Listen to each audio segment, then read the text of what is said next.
¿A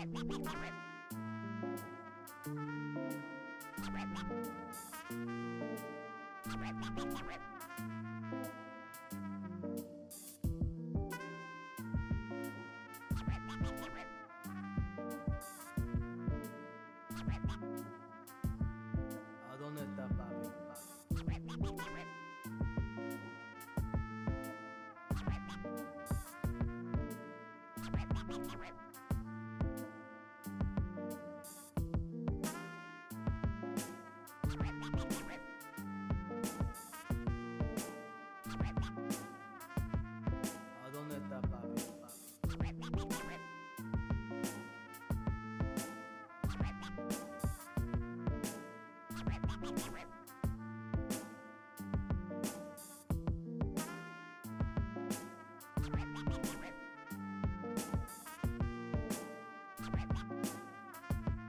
¿A dónde está papi? ¿A dónde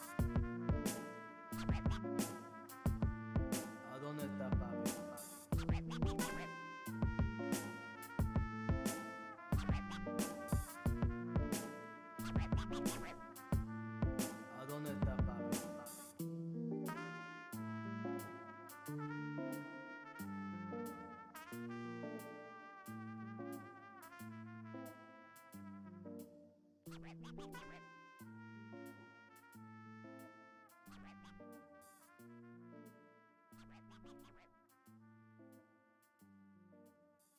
¿A dónde está papi?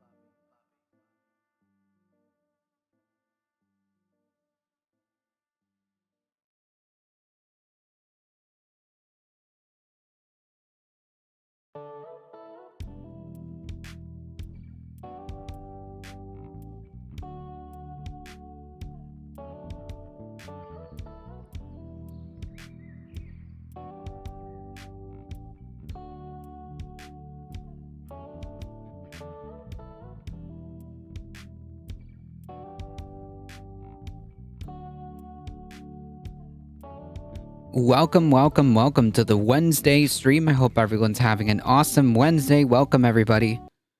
Whew. What a day, I can tell you that for sure. Work has been non-stop today and yesterday. Sheesh.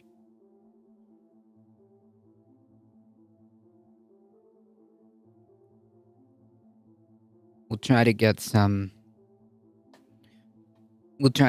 rest today because, man, look at this weirdo. True! That's usually what happens when you look in the mirror, yeah? Please clap.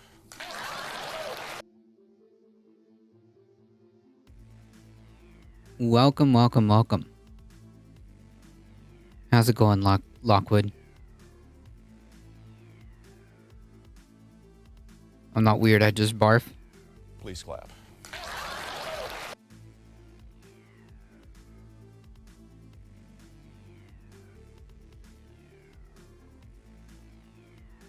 Let's see if I can get everything good.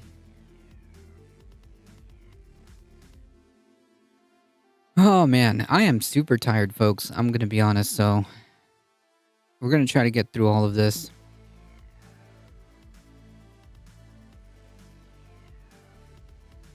Today, yesterday. Aha, this one. Okay. I just want to make sure I got everything ready.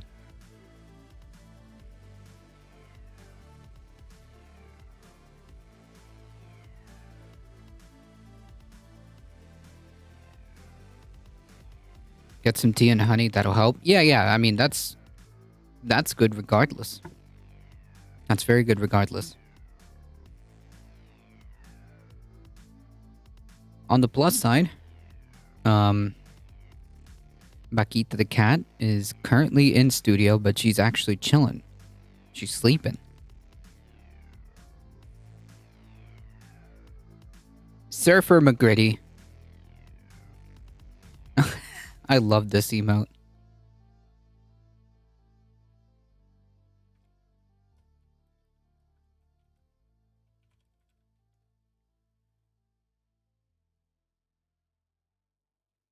Y'all are just extra today. How's it going, everybody? Sheesh. All right.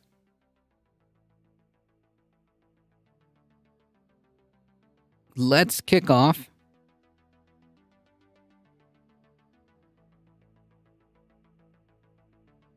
With this article.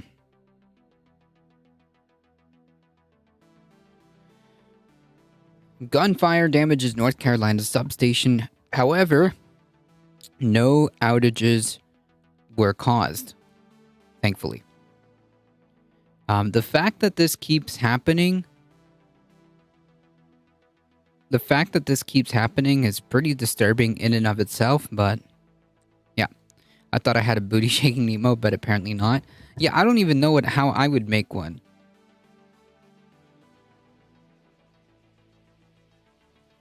I don't know how that would come into play for me.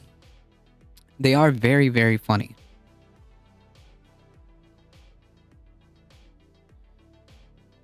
A North Carolina utility said an electricity substation was damaged by gunfire early yesterday, but that caused no power outages.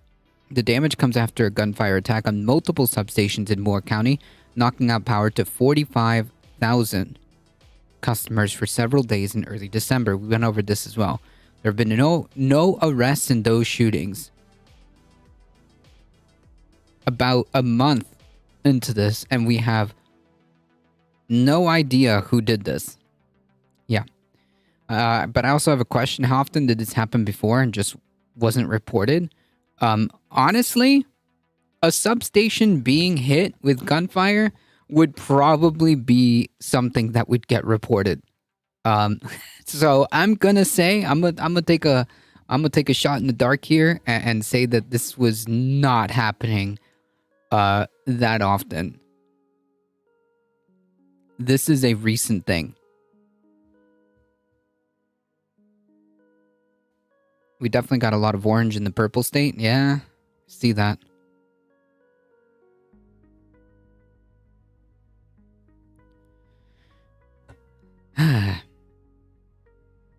What blows my mind is it's been over a month and they don't have any idea who it was or who it could be. Energy United said in a news release that an alarm early Tuesday alerted to an equipment problem at the substation in Randolph County, northeast of Charlotte. It said crews found damage to the substation from an apparent gunshot that law enforcement had been notified. Investigators believe that the attack occurred around 3 a.m. on Tuesday, according to a news release from the Randolph County Sheriff's Office. The North Carolina State Bureau of Investigation was notified, and the FBI Joint Terrorism Task Force responded to conduct a parallel investigation. Yikes. The FBI is still seeking information related to the substation attack in Moore County, which sparked widespread concern about vulnerabilities in the nation's critical infrastructure. While Governor Roy Cooper said the attacks in last month in central North Carolina raised a new level of threat, federal authorities and cybersecurity efforts have long warned that the U.S. power grid could be a prime target for attacks. Yeah, but substations are small and very numerous and exist in neighborhoods of all sorts, including gang neighborhoods, rural areas. Yeah, but like that wouldn't be as news as a because I'm sure it happened. In fact, like in some of these in another state there was a substation that was hit, but it wasn't targeted. Does that make sense? These incidents that we're talking about especially with particular to the Moore County incident, was targeted. It was done on purpose. Even law enforcement said that whoever was involved knew what they were doing. That's the problem here.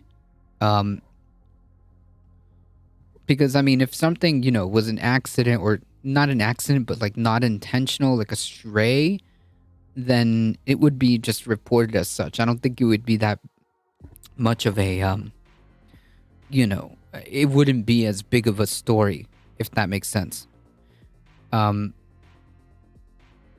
but yeah, this is absolutely recent.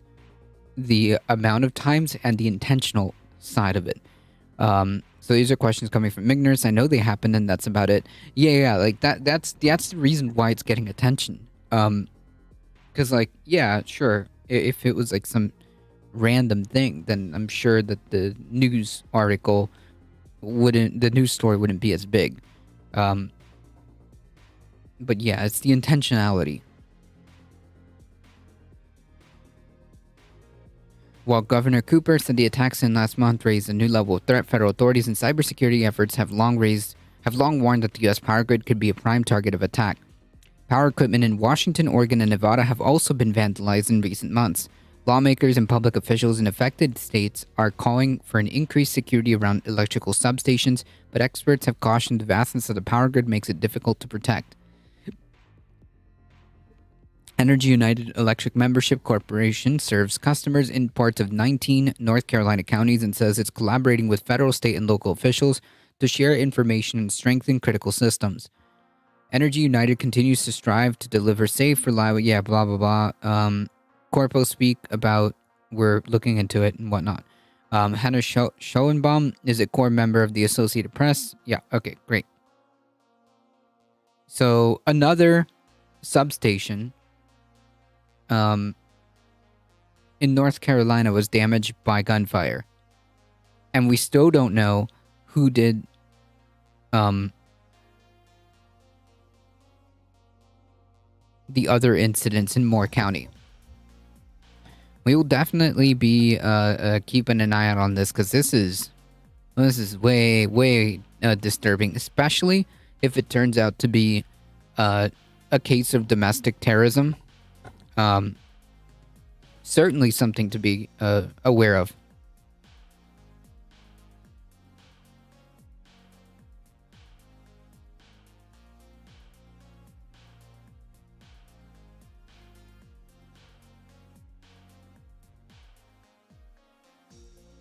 Shifting gears really quickly, let's talk about polls and where we're at this time, and how my predictions are going to probably change back to their original form. Poll trounces. I love the trounces DeSantis in potential GOP primary matchup. New poll finds. Let's get rid of this. Former President Trump holds a 17-point lead over Florida Governor DeSantis in a hypothetical GOP primary matchup, according to a new poll. A Morning Consult poll released on Wednesday showed Trump with 48% support among the potential Republican primary voters, followed by DeSantis with 31%.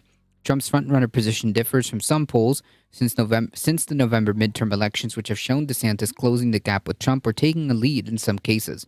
Former Vice President Mike Pence came in third with a whopping 8%, followed by Liz Cheney with 3%. Nikki Haley and Senator Ted Cruz received a respectable 2%. Oh, God. Yeah. So pretty much like the option in terms of like what's going to happen with the Republican primary is that any of these candidates potentially, it's really just down to DeSantis or Trump. Should DeSantis decide to run? Liz Cheney isn't running. No, it's a potential. It's a hypothetical. Yet none of these candidates come even close. So, yeah, when it's time for like the Republican primary, it's most likely going to be just DeSantis and Trump. That's it. If DeSantis runs. Trump's support in the Morning Consult polls over the past month have stayed between that 45 and 50%, while DeSantis hovered around 30%. Among Trump voters in the most recent poll, DeSantis is comfortably the second choice, with 44% backing the Florida governor.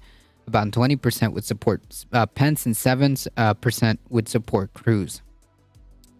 Just over a third of DeSantis supporters would vote for Trump as their second choice, while 14% would support Pence and 13% would back Haley. Interesting. Pollsters found Trump's favorability rating among potential Republican primary voters to be improving over the past 7 months, over the past month, with 77% having a favorable view of him. Jesus Christ.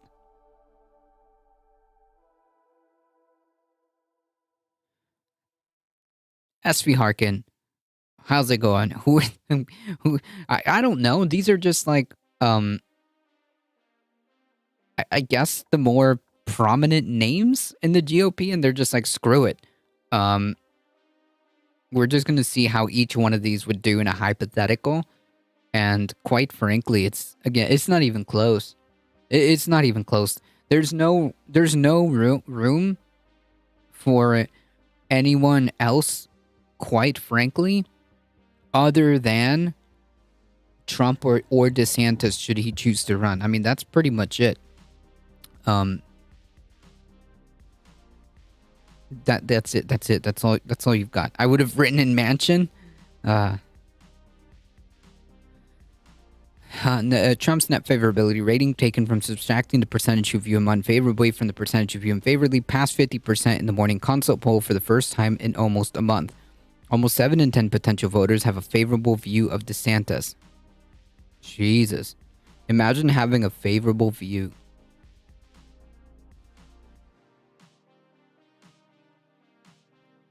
DeSantis has an advantage among potential voters who view each of them unfavorably. Only 11% said they view DeSantis unfavorably, while 23% said they view Trump unfavorably. The poll did show that DeSantis would perform somewhat better against President Biden in a hypothetical matchup, and a hypothetical general election matchup than Trump would. DeSantis led Biden by 3 points, 44% to 41%, while Biden led Trump by 3 points, 43 to 40. Holy yikes! These, regardless, are not. These are the kind of numbers you really don't want to see, folks. Yikes! Friends don't let friends vote GOP. True. I did have a favorable view of DeSantis. Then he decided to make protesting in the streets a felony and said he'd favor red flag laws against constitutional carry. I mean, yeah, red flag laws are good. Yes,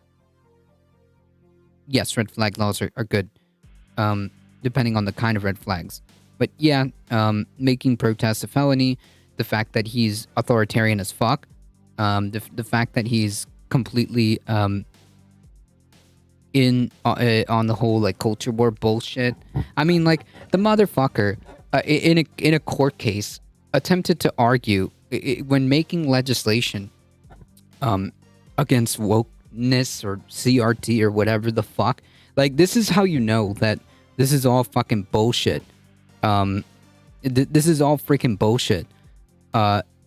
When asked, like, when push comes to shove, where it counts in the courtroom, where it counts,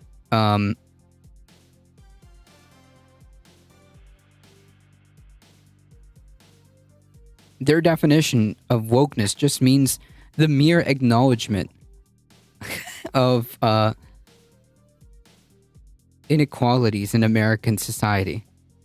That should tell you everything you need to know. Don't forget the human trafficking. Yeah. The fact that he completely disregards humans and absolutely has no problem yeeting them off to other states for political stunt. The fact that, like, Nazis had completely the fact that there was, like, literal fucking Nazis showing support, and I till this day don't remember seeing any denunciation of that. Yeah. Red flag laws give opportunity for the state to infringe on your rights without due process. Yeah, but if the red flag law is, hey, people who have been convicted for domestic violence, because domestic violence is like a huge freaking factor when it comes to obviously for gun violence. Yeah, fuck you. You shouldn't have a gun. It's very simple. If you've been convicted for domestic violence, yeah, red flag, mega red flag. if you're a convicted felon, you're already not allowed to own a gun. That's not a red flag law. Yeah, sorry. If you are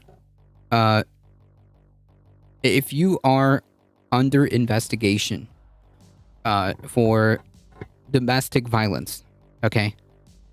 Yeah, you should not have a gun.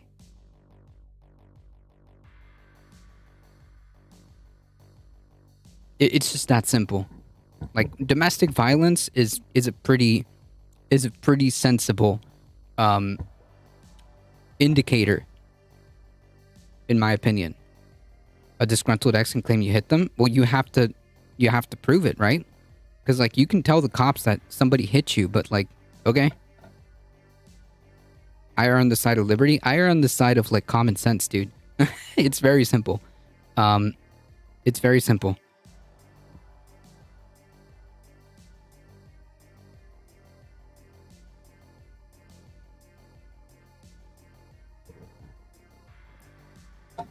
I think that when done correctly, I think red flag laws are perfectly fine on the table.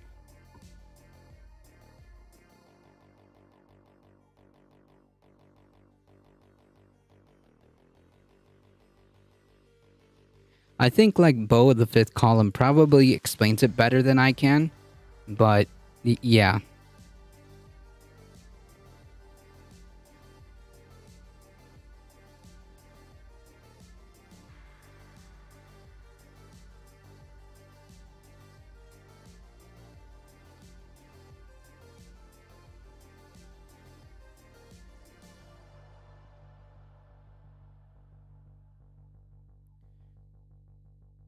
Bo of the Fifth Column, he's like the based cabin man.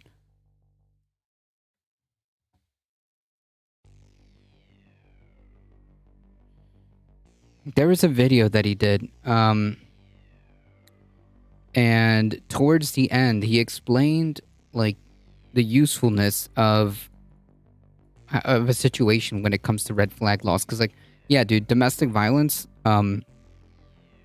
domestic violence is a huge thing, is a huge precursor.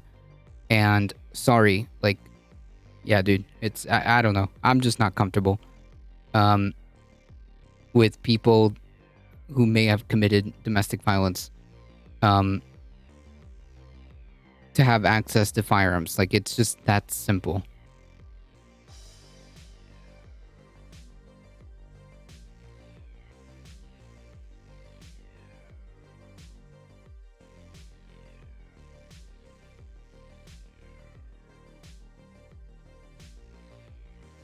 Anywho.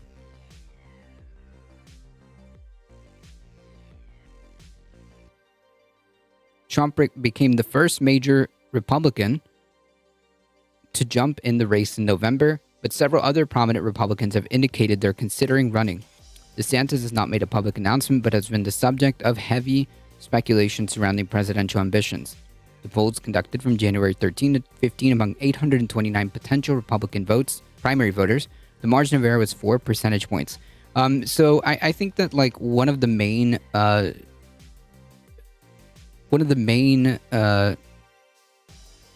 takeaways from this is the fact that, like, regardless of who it's gonna be, I'll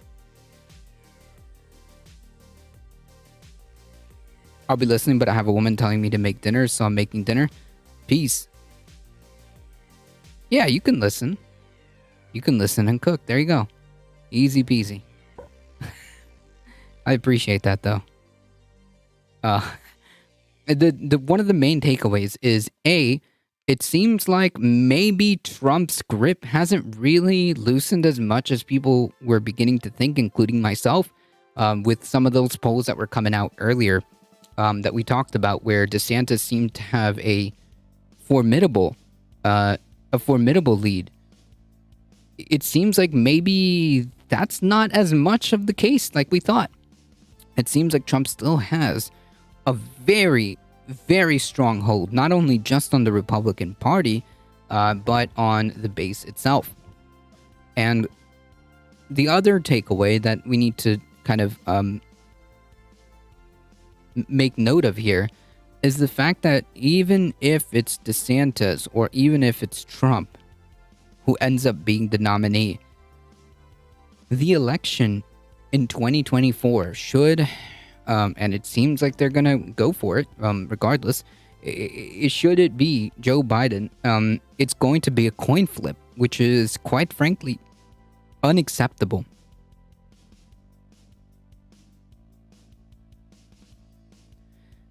You can't replace the cult leader and still have the cult very easily. Yeah, that's true. That's a good point. On the House of Representatives too? Oh, yeah. Yeah, so basically, if you know, Democrats run Biden, which it seems like they will, I don't see why they wouldn't. It doesn't seem like they're going to run anybody else. There doesn't seem like there's an eager primary, you know, it doesn't seem like there's a stage set for like a primary. The election is going to be a coin flip. On one hand, if it's a DeSantis versus Biden scenario, there is a slight edge to DeSantis. If it's a Biden versus Trump, there's a tiny edge to Biden, which is wild. That's just way too close for comfort. So my prediction is, well, my prediction, I'm just going to fall back on my original prediction, which is if it's a Trump and DeSantis primary, then Trump is going to probably win. I mean, like, I should have just stuck with that prediction. But yeah, if it's a Trump v. DeSantis primary, Trump is going to probably win then. And quite frankly, even though the race is very close, I would say that Joe Biden still wins the general election in a Trump versus Biden ticket.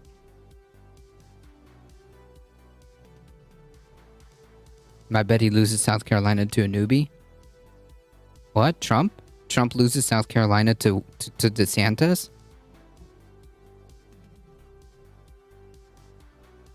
Oh, Joe Biden, you mean? Maybe.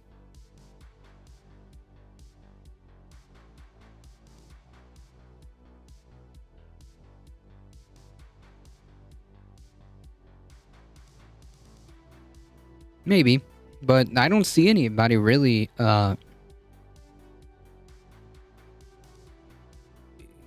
putting their hat in the ring. I don't really see anybody really gearing up to be like, yeah, I'm gonna run.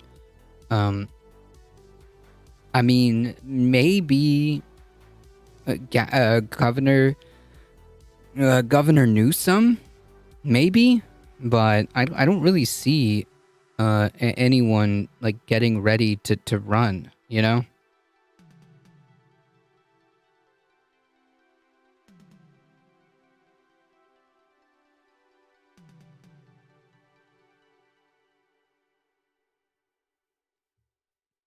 I don't see anyone going against Biden, not even Bernie.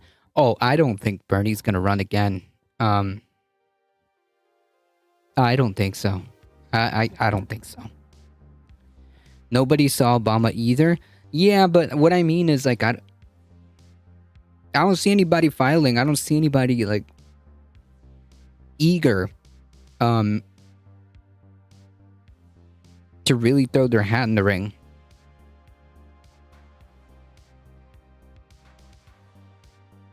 Who knows? That might change.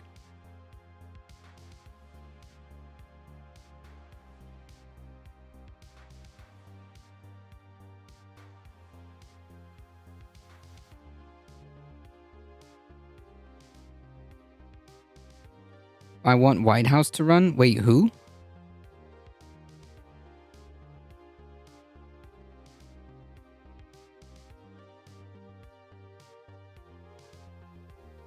Obama was a different situation. Bush was not running for re-election. True.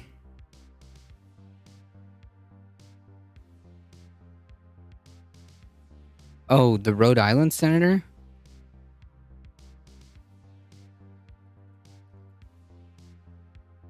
Like Sheldon Whitehouse?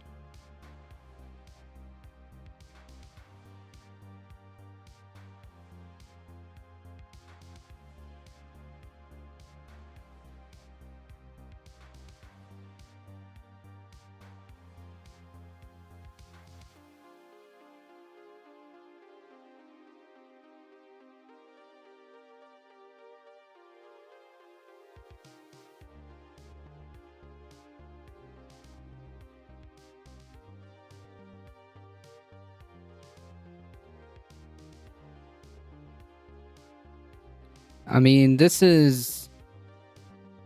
He's like a milquetoast, he's a milquetoast kind of guy. I don't see him getting it, getting very far with that. I was actually thinking about the Biden thing very recently in relation to a back and forth two academics had on a podcast. I think in some ways we may have been indirectly fortunate that someone like Biden won in 2020 only because he's oddly enough the exact kind of middle of the road steady figure that you often need in times of big crises, but we're certainly in one since the start of last year. Yeah, I mean, sure. Also, like, people just didn't want Trump, Like, the alternative is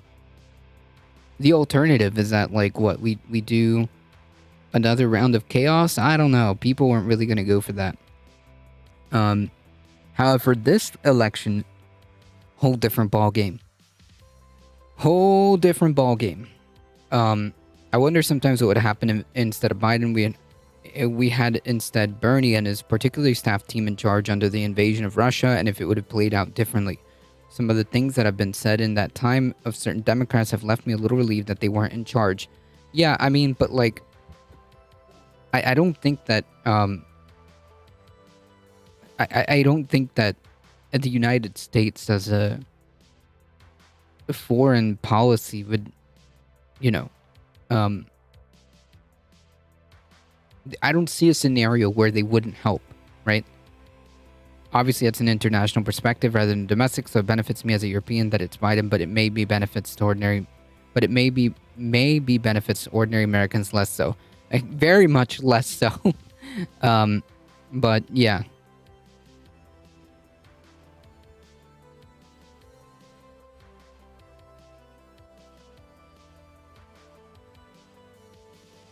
I think Bernie would be more eager to try to bring diplomacy. Yeah, I mean, I think he's spoken about that as well.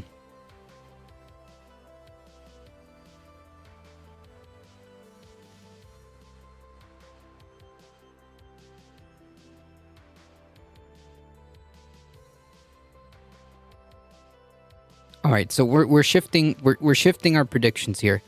I'm saying that Trump now, I'm thinking that Trump is gonna win the primary. There's no real good challenger. The next closest challenger is 17 points behind. It's just not happening. Who knows? But I don't see it happening. I see Trump winning the primary and then losing the general election. It's my prediction then that he runs. I mean, hey.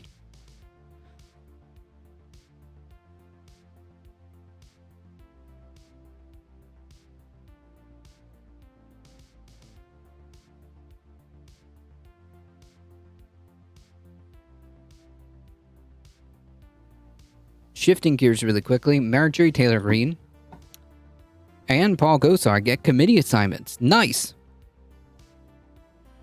This is assuming Trump and Biden are still alive in a year.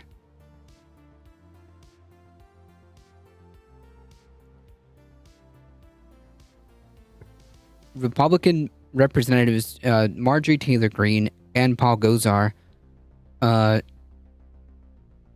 have been given committee assignments for the new Congress after being booted from their committees by Democrats and some Republicans for their incendiary remarks. Like the one where she jokes about winning an insurrection. Yeah, cool. The House GOP Steering Committee on Tuesday agreed to place Green on the House Homeland Security Committee. Damn. Cool. Very good stuff. Very, very good stuff. Very normal stuff. Which has jurisdiction over the border and will likely play a role in potentially impeaching Homeland Security Secretary Alejandro Mayorkas. Yes. Truly focusing on the issues. Gosar got a seat on the House Committee of Natural Resources where he previously served. Yeah, and she's a 9/11 denier. True. She's like a QAnon, conspiracy brain, far-right, far-right representative who has had several interactions with fucking literal Nazis. So, yeah. Cool. Let's get her on the Homeland Security Committee. Makes perfect sense. Both decisions were made unanimously by the steering panel, sources told CNN, which is stocked with members who are close to and part of the House GOP leadership.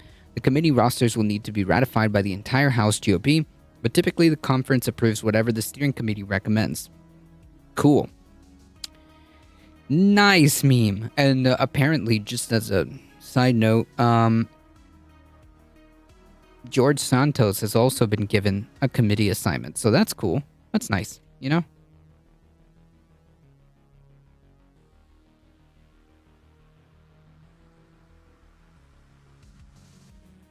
She thinks the planes didn't crash into the towers? Who knows? Look, bipedal, this is coming from like the person who has literally said Jewish space lasers started the California wildfires. So, I mean, yeah.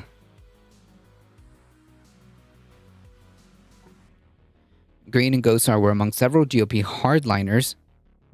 Far-right fascists, which include Representative Bobart of Colorado, Scott Perry, added to the House Oversight Committee. Cool.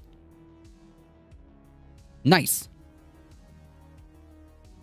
The addition of Green is notable since she has lobbied for that spot and was a prominent defender of Kevin McCarthy's during the speaker race. Gosar, who like Green lost committee spots in the last Congress as Democratic retaliation for oh my god, I hate this framing. Incendiary remarks. Bro, isn't Gosar the guy that showed up with a,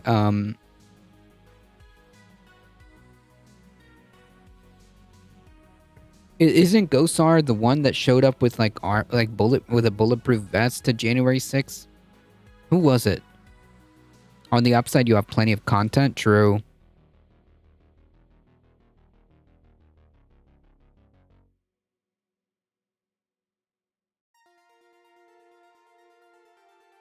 She was sitting behind him with a pink dress the whole time.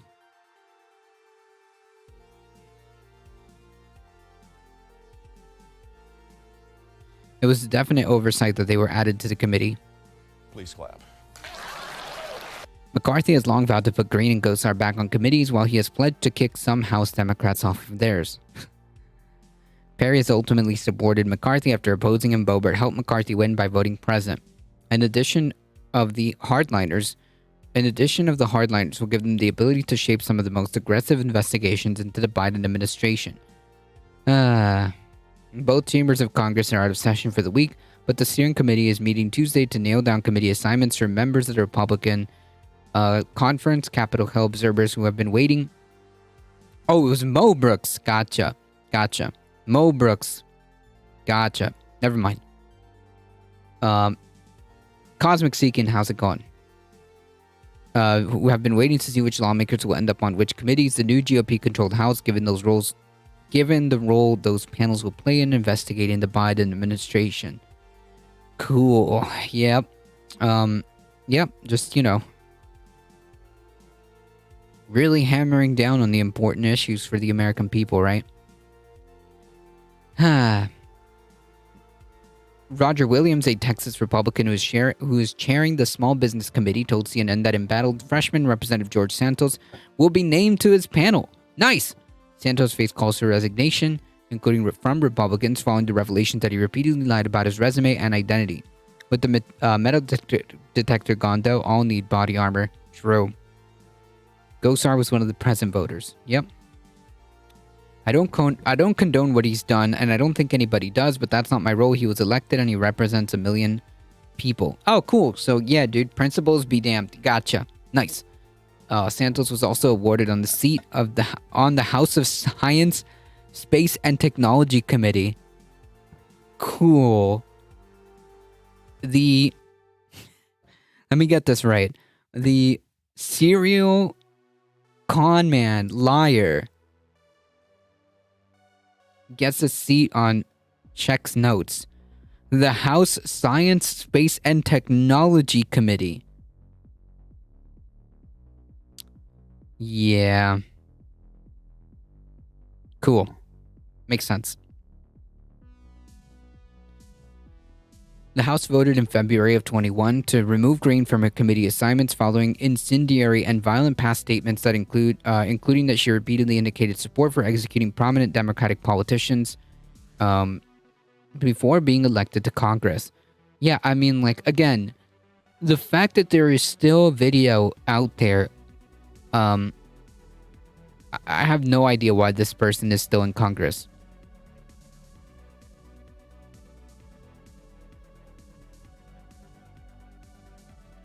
Didn't you know he was a Nobel Prize winner in physics? True, I forgot about that. That's right. Very true.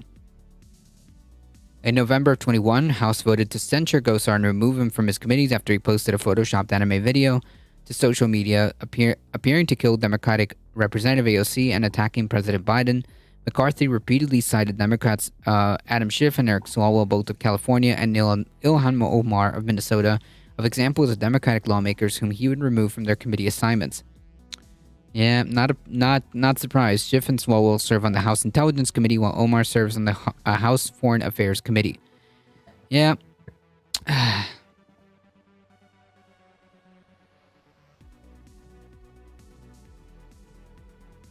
Complete chaos. Not only that, this is incredibly irresponsible. This is incredibly irresponsible and dangerous to allow these people. The fact that like these people are in office is already bad enough, but to give them like committees, especially important ones, like putting Marjorie Taylor Greene in the Homeland Security Committee is just wild to me. Unfreaking real.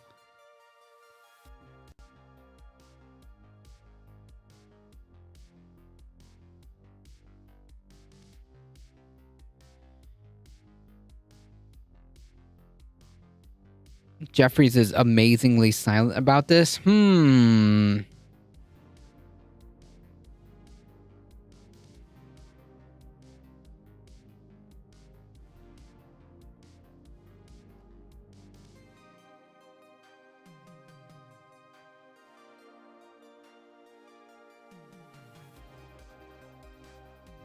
Let's see.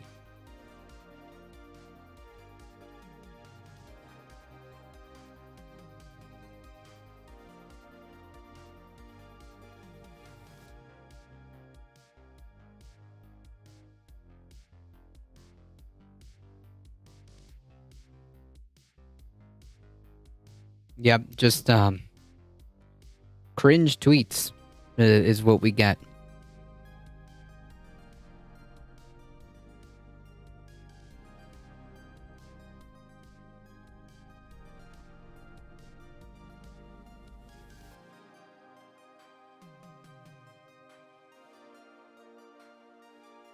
How long before the next batch of Congress members go for election?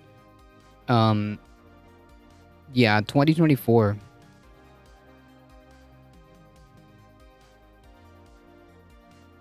Yeah, so far we have no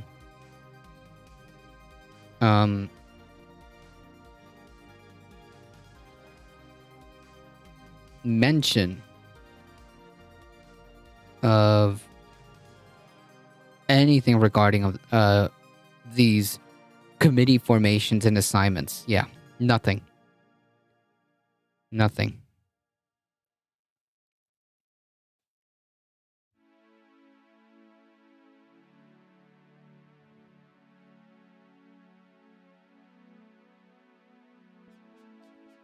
They will lose the Congress for sure then? Maybe. Or make more gains. Who knows? Hopefully, they lose the Congress right immediately, but we'll see.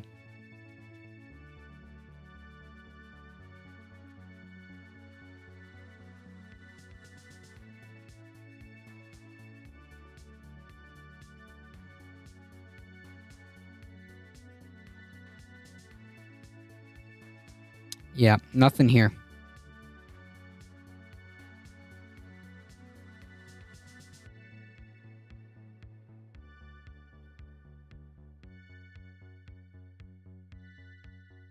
All right, so yep. Republicans quietly enact alarming new voting restrictions. Of course, Ohio Republicans quietly enacted a measure earlier this month that imposes a sweeping new restriction on voting access in the state, including more stringent voter ID requirements, cutting the early voting period, and giving voters less time to return their mail-in ballots. Yeah, massive red flags. Again, the underlying explanation as to why these restrictions are imposed is in the name of voter integrity or election integrity, which immediately the question should be, well, where is the evidence of this problem that we have, that we need these solutions, right? Because obviously the answer is going to be the problem doesn't exist. So then why are you making these voting restrictions? Well, because they don't care. They fundamentally do not believe in democracy and will try to undermine it at every chance they get. If they can limit the time that you have to return your mail-in ballots, hopefully, in their logic, hopefully some people will run out of time.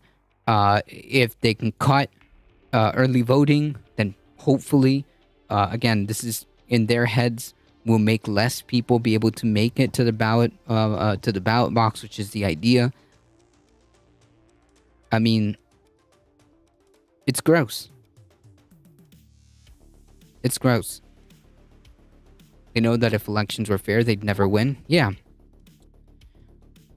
The new law puts Ohio among a handful of states with the strictest voter ID rules in the country. The state has already required voters to show ID at the polls, but allowed an exception for voters who couldn't produce one, allowing them to present a blank statement, a pay stub, or any other document to prove their identity. The new law gets rid of that exception and only allows someone to vote if they can provide certain forms of photo ID. Those restrictions will now make it harder for people who tend to lack identification, elderly people, the disabled, or poor to vote, voting rights advocates say. Black and brown communities have a higher number of those communities who don't have ID, said Camille Wimbish, the election administration director of Ohio's Voice, a civic engagement advocacy group. This is going to impact black and brown voters, students, rural voters, military voters, and seniors. I mean, there's really everyone who's going to be impacted by these substantial changes. Right. It's not clear how many voters in Ohio don't have ID. One analysis from state legislator estimate that it could be hundreds of thousands of people. According to a state legislative analysis, more than 3 million Ohioans have their driver's license suspended each year because of an outstanding debt, which is bullshit. But whatever. Justin, freaking, how's it going? Alio with the 11 biddies. Thank you so much. I appreciate that. True. Only natural born white Americans who have the flag nano printed on their DNA are allowed to vote. True. That's how it works.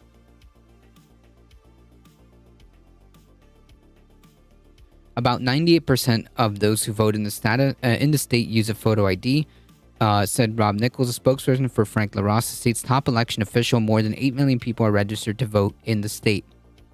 State officials have pledged to provide free identification to anyone who lacks one, but even those who use that process could face a cost and time in getting the required documents. Free is a questionable term. The time it takes the time it takes to take off work, to go to the DMV, to get in line for one who qualifies for one, and of course, like, what if you don't have the underlying documents that you need? The new measure also gets rid of early voting on the final Monday before an election, typically a busy day. It extends polling hours. Hey. Okay. It extends polling hours on other days instead. It also takes aim at mail-in voting, which surged in popularity during the pandemic. Now counties will only be able to offer a single ballot drop box, which must be available in front of Board of Elections. It's the Peter Griffin meme, you must be this white to vote in Ohio. The new law also tightens the window during which voters must request and return mail-in ballots. Yeah, like, pay attention to this, folks, so that, regardless, don't let these asshats take away your ability to vote. Don't let them win. Voters now must request a mail-in ballot 7 days before an election instead of 3. A ballot postmarked by election day must now arrive no later than 4 days after the election to be counted, a drop from the 10 days that were allowed. Republican leaders in the state, which have long been seen as having well-run elections, have struggled to explain why the new restrictions are needed. Yeah, that's the thing. That's exactly what I was talking about in the beginning, right? It's kind of suspect that you're bringing up all these new measures when there's no problem to justify them. Like, where is this coming from? Well, the only conclusion that one can come to is that they want to try to chip away and make sure to chip away at the number of people who are able to vote. And it can't be a coincidence as to who they're targeting. Columbus, Ohio, 900,000 people, one ballot drop, so it could possibly go wrong. True. Republican leaders in the state, which has long been seen as having a well-run election, which again, so like, where's the problem? Have struggled to explain why the new restrictions are needed, only noting that voter ID is a popular measure. That's really your go-to? But you already had that.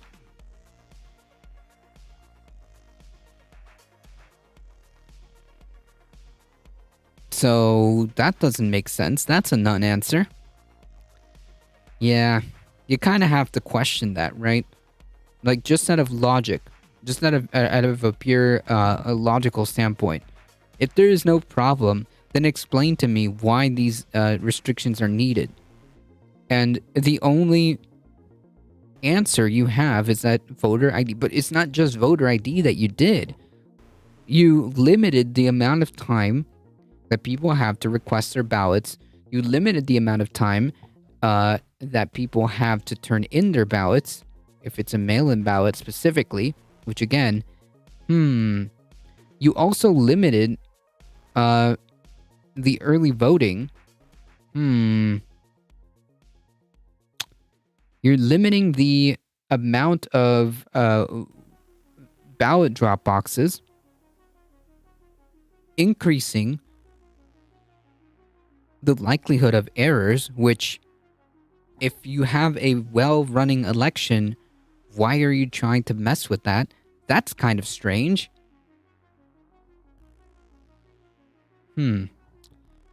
Quote, election integrity is a significant concern to Americans on both sides of the aisle across the country, said Mike DeWine. Yeah, the problem here is that what election integrity has been compromised?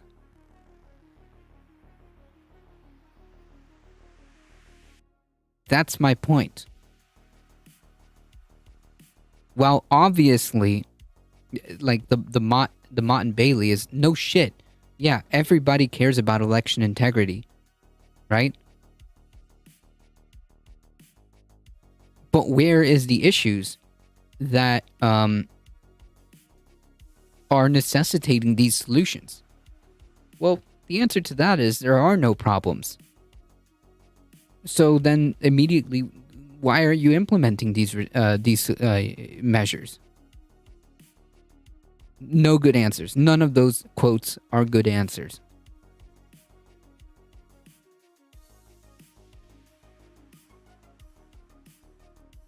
They are securing the election from Hugo Chavez and Bamboo. True. Ohio Secretary of State Frank LaRose, another Republican, also championed the measure. Ohioans are clearly supportive of strict photo ID for voting, and we have found a common sense way to make it happen that ensures voters are not disenfranchised. But they can be, though. And I think that's the point. Yet LaRose himself noted that last year voter fraud is exceedingly rare in his state. Since he took office in 2019, he has referred 650 potential cases of voter fraud for prosecution. That represents a rounding error on the tens of millions of people who have voted in the same period in the state.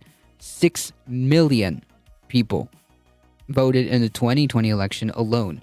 That's 0.00 like what is it? No, yeah, 0.000 whatever 0.65 whatever decimal, add like a ton of zeros in front of that.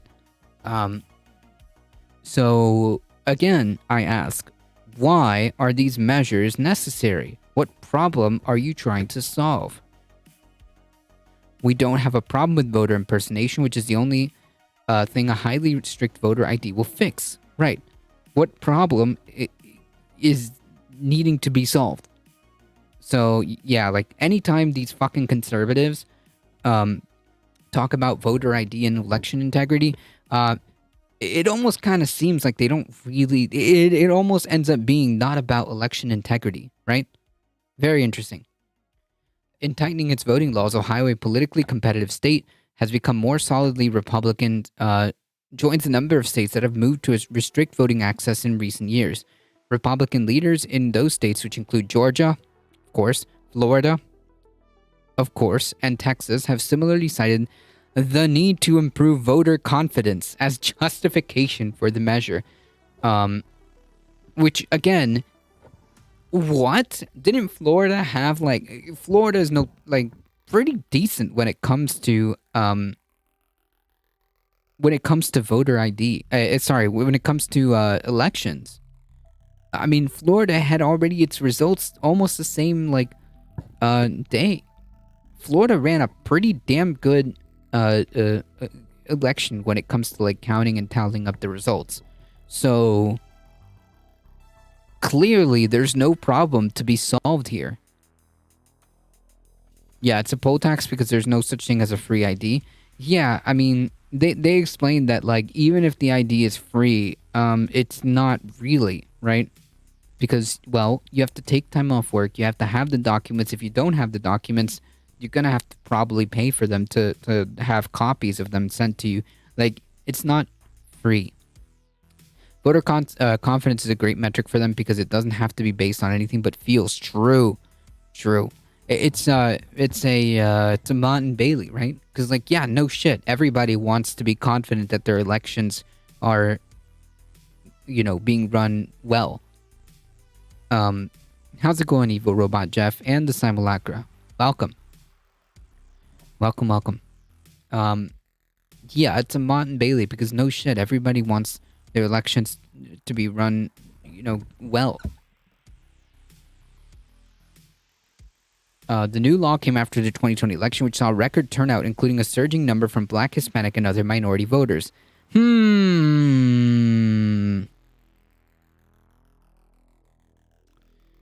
problem is that there's too many poor and minority people. Yeah. Exactly. The idea that they passed these laws or they even championed these laws when there was no evidence of why these changes were needed and no input really from the public or opportunity to be heard on these issues, it's alarming. Yeah, because again, if you don't have a good explanation as to why you need these things, especially when it comes to arguably, supposedly, one of the most important foundations of a democratic system is the vote, is your ability to vote. Full stop. And the fact that we have no good justification for these is, incredibly alarming. So I refer to my original argument. Well, the Republican Party is fundamentally incompatible with democracy. I've made this case over and over again, and I think that, this kind of furthers that statement.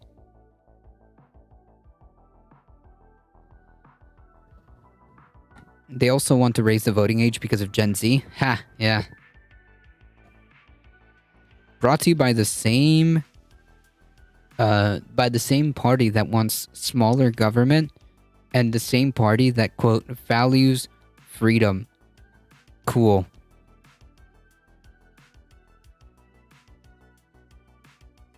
Kind of feels like maybe they're not really too much into that, yeah? They're really not actually into the whole freedom thing. It's weird. The idea that, yes, the new law also prohibits anyone to vote from their car outside the polling location, a practice called curbside voting, unless they are physically unable to enter the building. That language is confusing for people with disabilities, said Kevin Truitt of the Legal Advocacy Center for Disability Rights in Ohio. There are voters who may have a disability that could make it extremely difficult to vote in a polling place, even if they were technically able to physically enter it.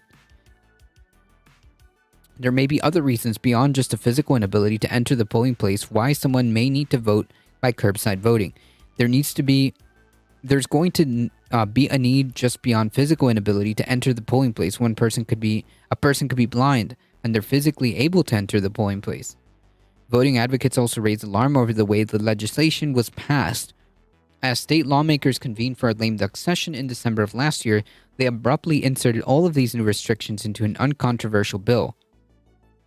The last-minute changes gave voting experts little opportunity to weigh in. Yep. So if this was so popular and Governor DeWine said that this is something that, both sides of the aisle or whatever are in favor of, then why did you need to do it in a last-minute, last-second fly-by-night kind of deal? Red flag. I think it goes without saying that we are really disappointed with our legislator that they continue to put through bills that we haven't seen and really gotten a chance to vet and speak on, said Kayla Griffin, the director of Ohio chapter of All Voting is Local, a voting advocacy group. A coalition of activist groups is already suing the state over several of the provisions of law in federal court. They wrote in their complaint that the Republican lawmakers who backed the measure were responsible for weakening faith in the elections. There's no justification for the burdens that the law imposes on Ohioans. It would be to diminish the confidence in an electoral system in that those in office have co-opted to entrench their positions of power at the expense of voters' rights. True. Exactly. 100%. Because the Republican Party as a whole has basically bought, as a strategy, bought into the idea that if they don't win the election that they're running in, then it's just fraudulent, and they have continued to do so for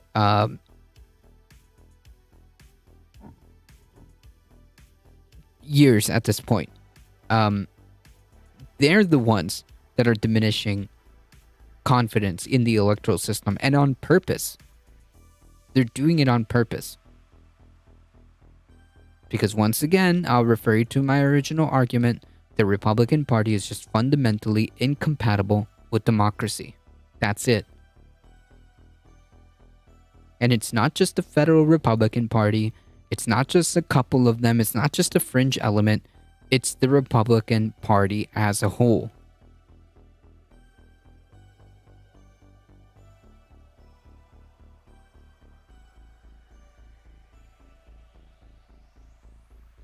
The list of acceptable voting ID in Canada is 2 pages long and double-spaced. Sheesh.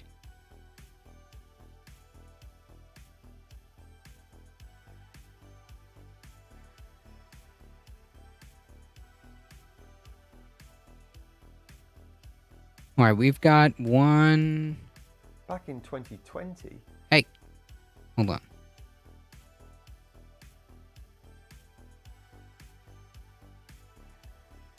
Back in 2020, I made a video focusing on research into levels of global atmospheric methane during the pandemic lockdown. Scientists already knew there were various sources of methane gas on the planet, And it was kind of assumed that, what with the human species more or less shutting down for a year, those methane levels would take a bit of a dip, in the same way that we saw a reduction in carbon dioxide emissions over the same period. So it came as a bit of a surprise when the researchers plotted their graphs and found the trend line moving in completely the opposite direction. Methane was on the up, and no one really knew exactly why. That prompted a deeper dive into the data from all over the world in an attempt to find the cause of the phenomenon. In December 2022, a new... That's just wild. Like, okay, so methane went up. Methane was on the up, and no one really knew exactly why. Yeah, so methane was on the way up, and yet, like... Oh god, this is so frustrating. Fucking clowns like Kim Iverson are fear-mongering about fucking climate lockdowns. Ah, man, it just infuriates me. It really does. Because, like, these kind of people, like these kind of people like Kim Iverson and the alternative media, whatever bullshit, are incredibly damaging. Incredibly damaging. No one was watching the leaky fracking wells during the pandemic. Oh, that's a good point. That is a very good point. Yeah, that makes sense. That prompted a deeper dive into the data from all over the world in an attempt to find the cause of the phenomenon. In December 2022, a new paper was published in the online journal Nature that shed some light onto the puzzle. And the answer doesn't look all that encouraging.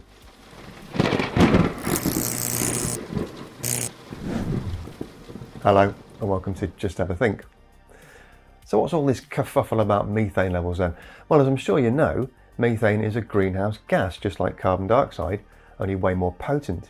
As a quick recap, greenhouse gases have molecular structures that interact with infrared light, leaving the surface of our planet on its way back out into space.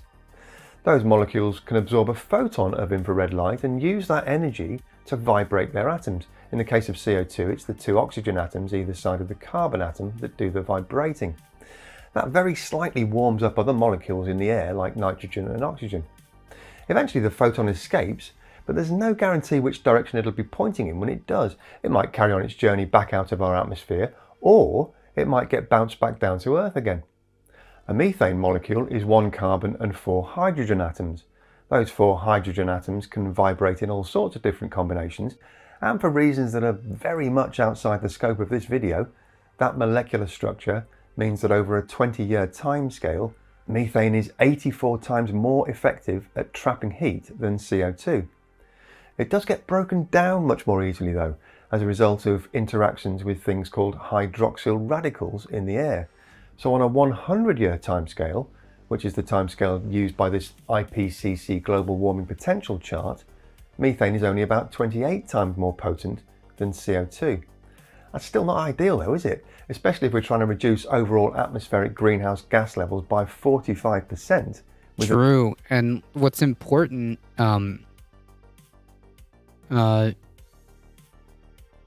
what's also important to note is like the short term, right?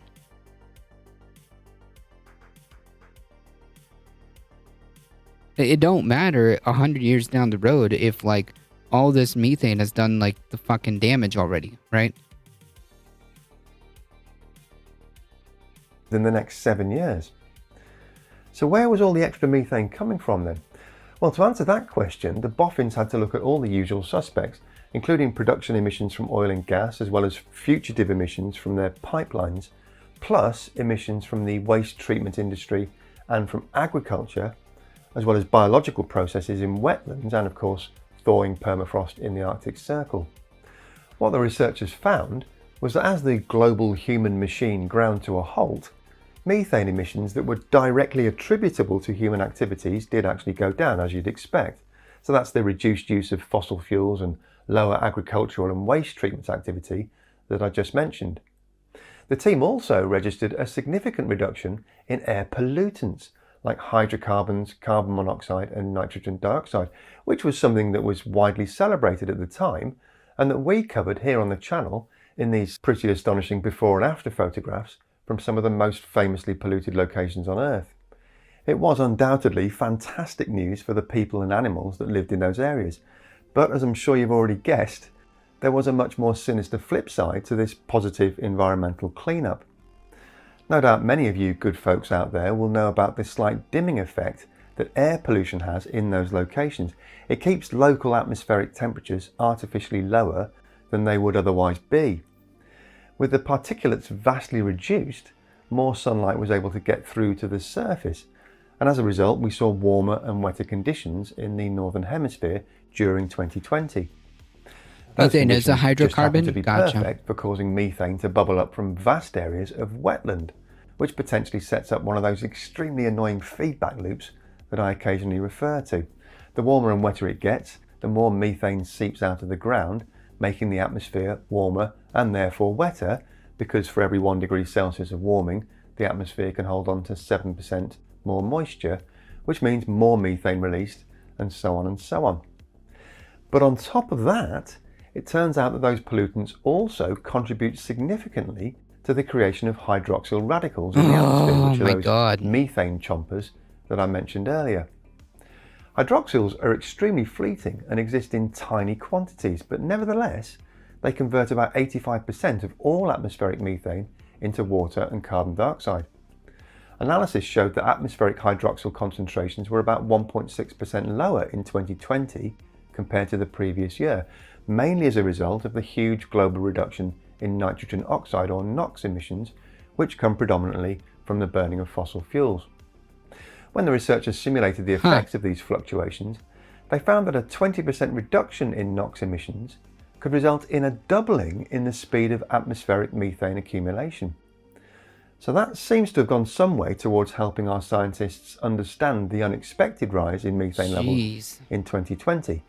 What the research couldn't explain is why methane levels continued to rise even after we came out of lockdown and polluting air particulates returned to their... In 2100, we'll have atmospheric submarines flying around from all the water up there. True. normal asphyxiating levels in cities around the world.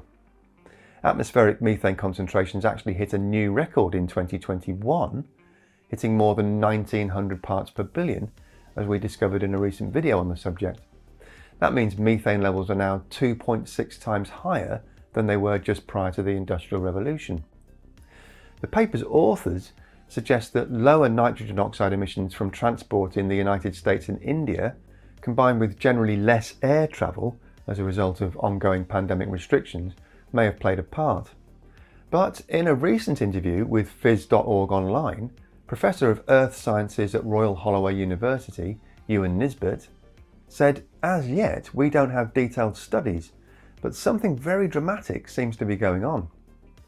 And there are quite a few climate researchers who think that that very dramatic thing may well be the waking of a potentially catastrophic sleeping giant up in the Arctic Circle. We looked at the effects of thawing permafrost a few months ago in a video featuring this beautifully illustrated interactive website created by the graphics team at Reuters. You can click up there to jump back to that video, and I'll leave a link in the description section to the interactive Reuters site, which is well worth a look if you get a chance. About 2/3 of the circumference of the Arctic Circle is basically Russia, Canada and Alaska, much of which is covered in permafrost that for thousands of years has locked up more than 3 times as much carbon as all the trees on the planet.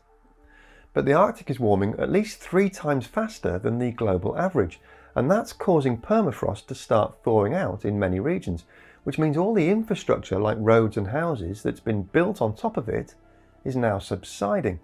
That's a big enough challenge in itself. According to a 2018 study in Nature, 69% of all Arctic infrastructure could be at risk of damage by mid-century due to thawing permafrost.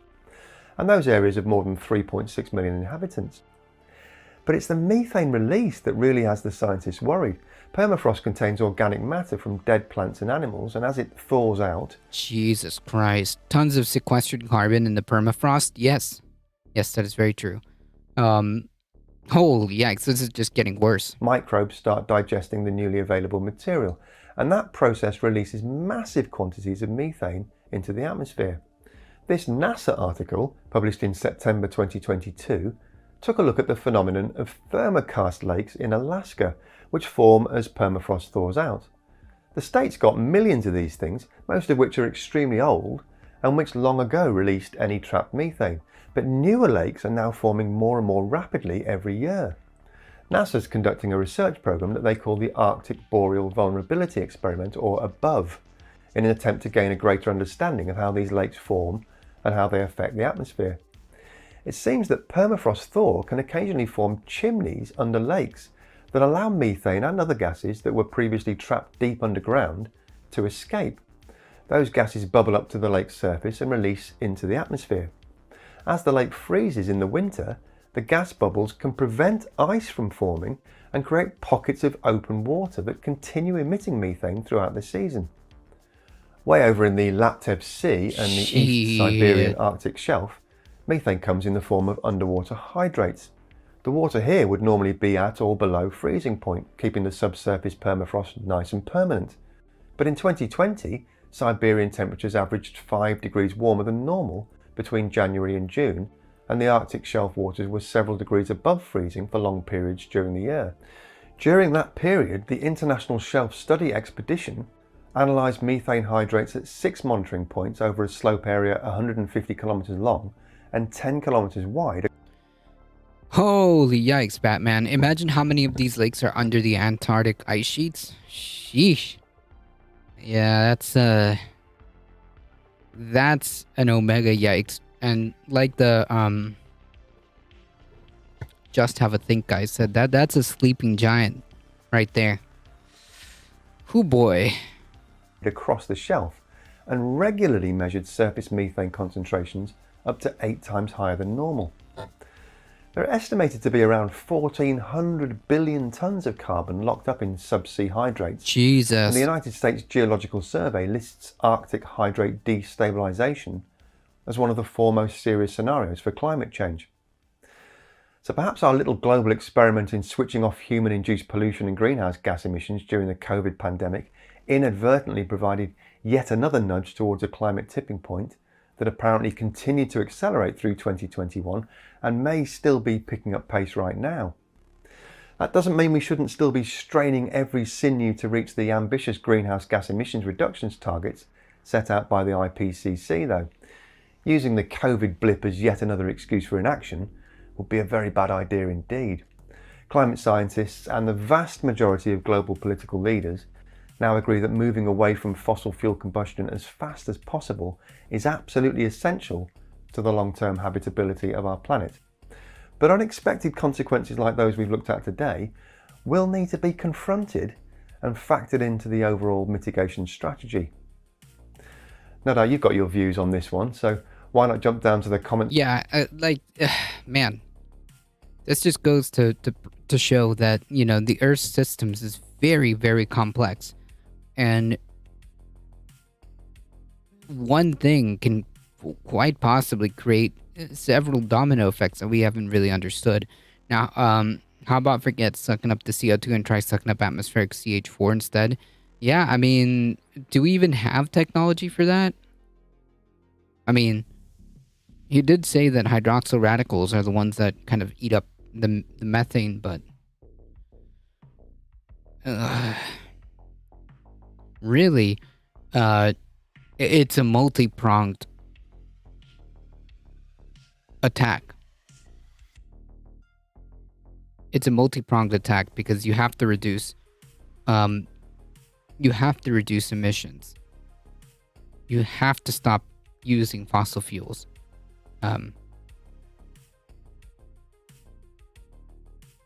Yeah, this whole thing is pretty effed. Whew.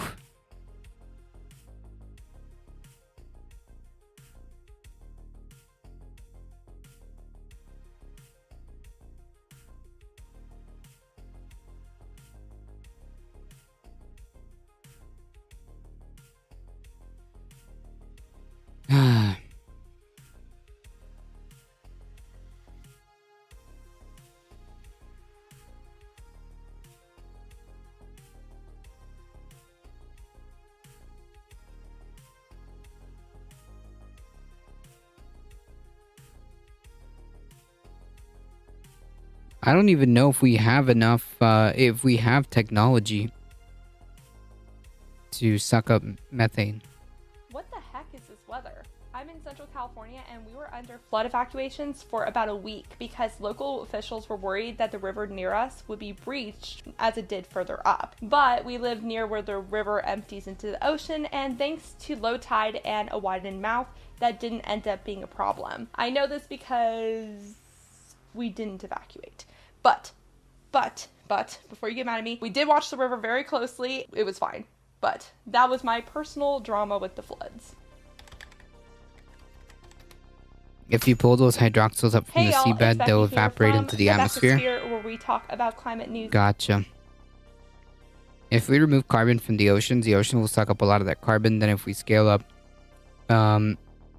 agriculture farming, then we can put a serious dent in atmospheric carbon. I mean, natural gas stove silliness is pretty funny though. Watching CNN go nuts on it was hilarious. I don't know what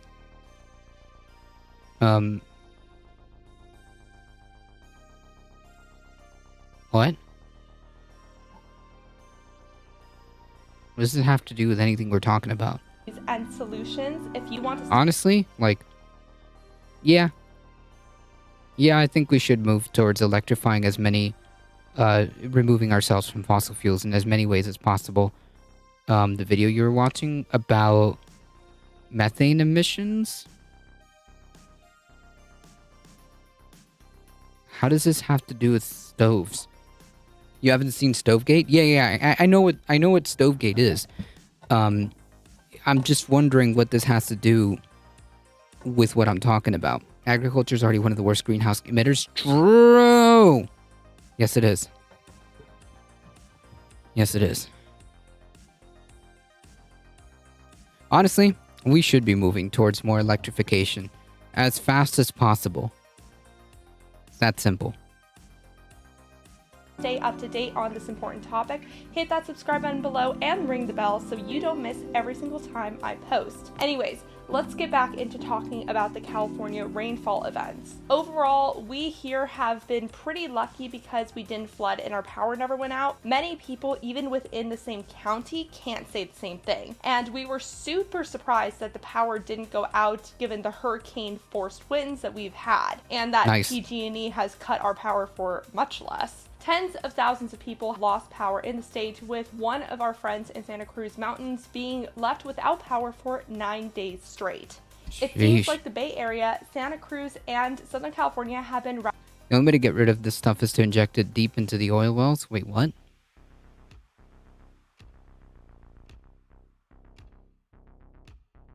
the most by these continuous successions of storms. San Francisco and Oakland beat their 16-day rain record, and many parts of the state have already received over half of their annual rainfall allotment. At least 18 people in the state have died. Biden put California under a state of emergency, and FEMA considers us a disaster zone now so that we can get more federal funding and support. While each of these storms are not unusual on their own, this back-to-back-to-back is very unusual. I actually couldn't tell you the last time that it rained this much. All this rain comes in the middle of a mega drought, meaning that the ground here is super dry and dead. Not ideal for taking up water, but perfect for mudslides, landslides, and flooding. Luckily, we are getting snow from these storms, which will help us fill up our reservoirs for the summer, but these storms won't help us with the lack of groundwater as much. We're still in a water crisis, is what I'm saying. Even with all of these storms, statewide reservoir storage is still only 82% compared to normal for this time of year. And while it's raining cats and dogs now, we could still fall short of our annual rainfall average if there's a drought for the rest of the year. So we'll have to see. Climate change might make this flip-flop from super dry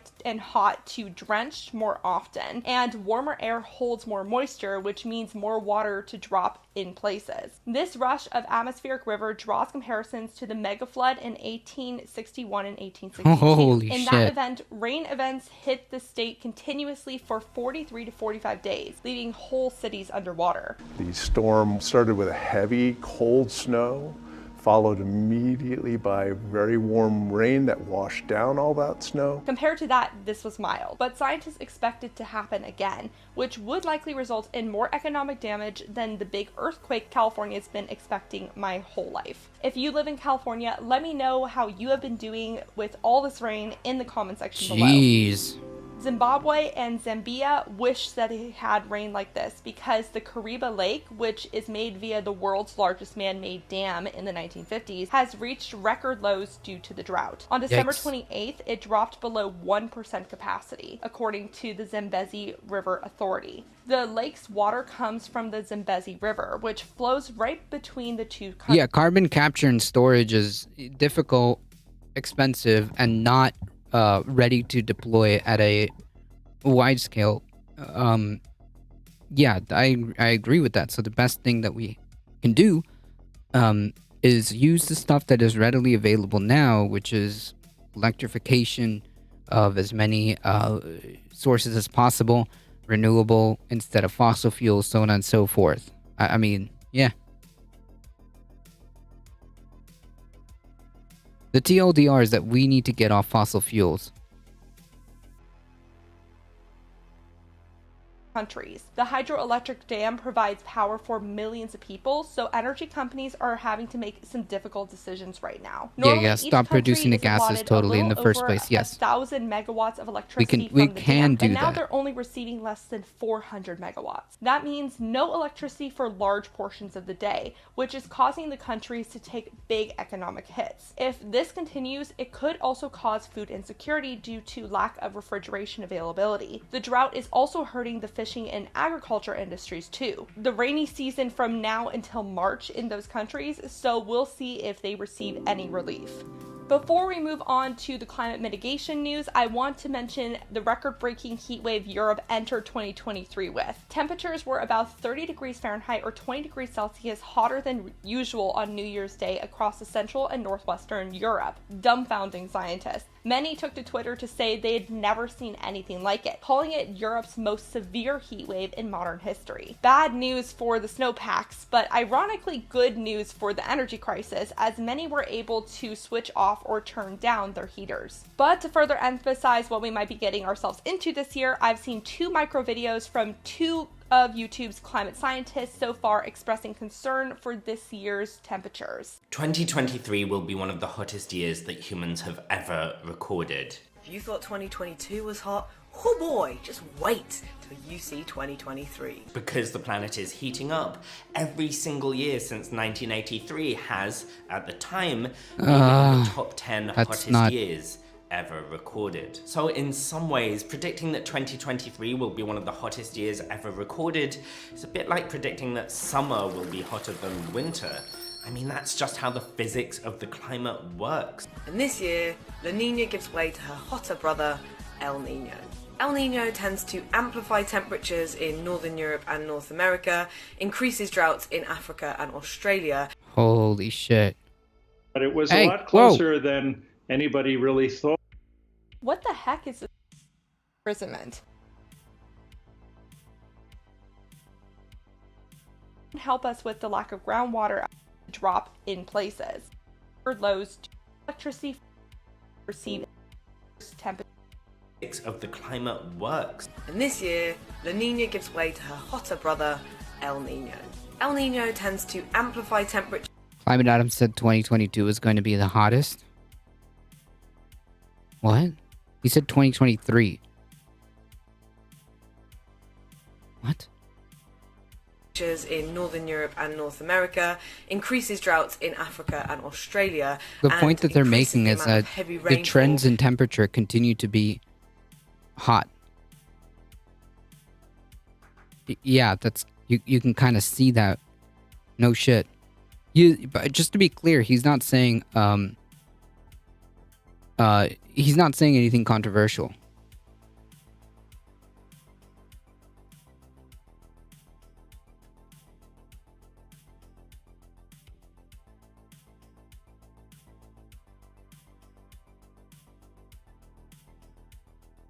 Groupthink does exist. What are you on about? Are you okay?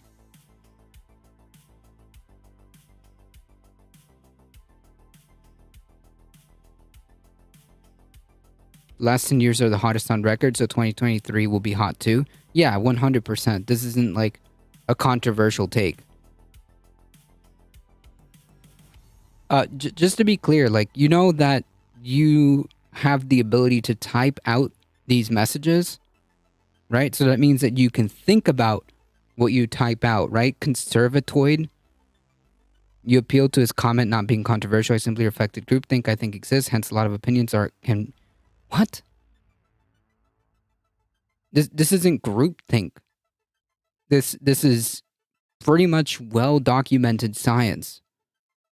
Unless you think like academic research is groupthink.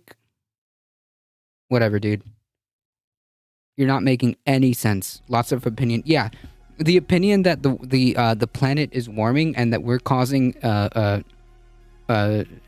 climate change is pretty much uncontroversial.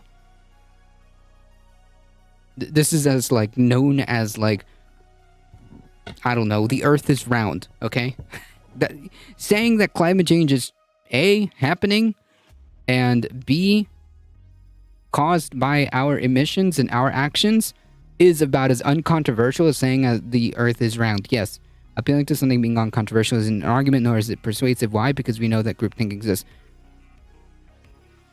That's not my argument. My argument... Okay. If you're going to try to debate bro me, seriously, you've come to the wrong place. My argument isn't that climate change is real because it's uncontroversial. I'm saying that the fact that the consensus of scientists across the world have all reached the same conclusions, that we've studied this over decades and decades, not just now. I'm talking about like even way before. Even way before up until the beginning of the Industrial Revolution, we've known about the idea, the possibility of climate change since like the 1900s. Okay?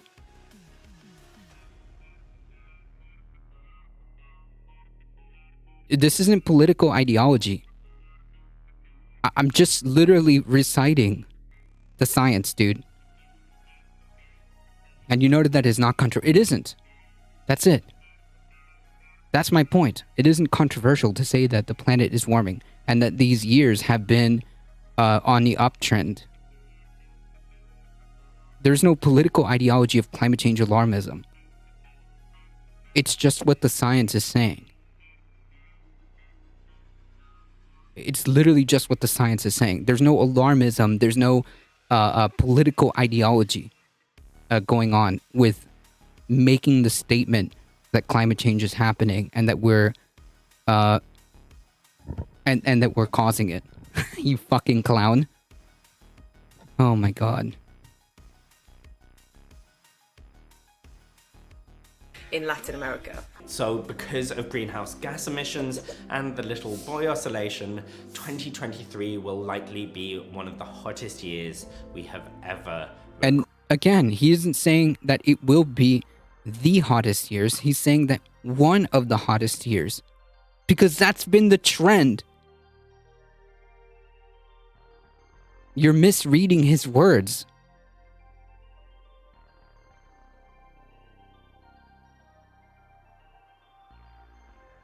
Recorded. So that's alarming.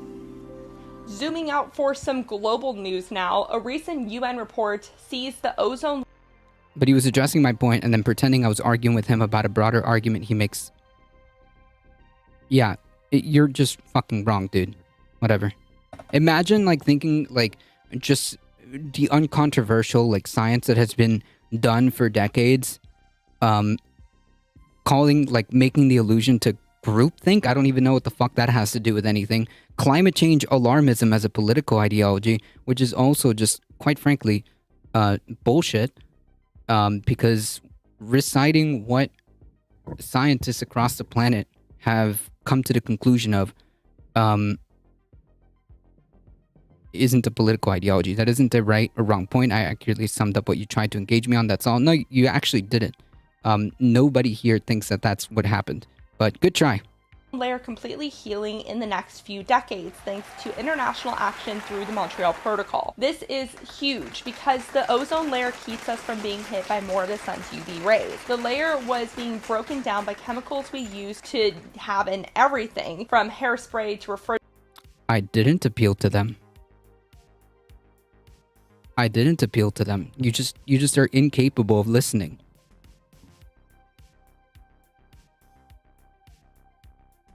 The largest holes are over the poles. After learning the news of these holes, world leaders met in Montreal, Canada in 1985 to agree to phase out these chemicals. 46 countries signed on to this agreement. Yeah, this is clown levels of logic. I'm always surprised about how easily triggered you are. Yeah, dude. Awesome argument. Awesome argument. Don't appeal to your parasocials in chat for help. I didn't. I didn't appeal to anybody for help. You're just incapable of listening to anything that's going on in here. So I think it's probably best if you just fuck off.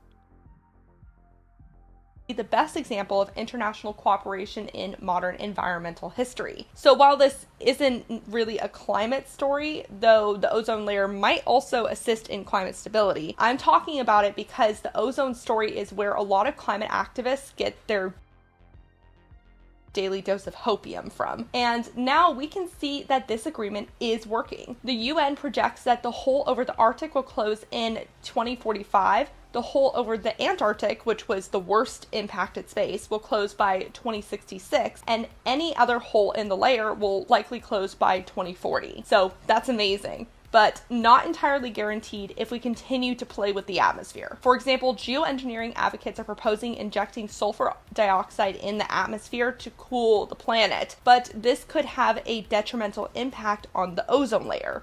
So we gotta be careful with what we're doing here. Now it's time for a fun fact about Rue. Rue has a backpack, and that's how he travels. He also goes on hikes with that backpack sometimes. That's so Not cute. as often as we should, huh? Yeah.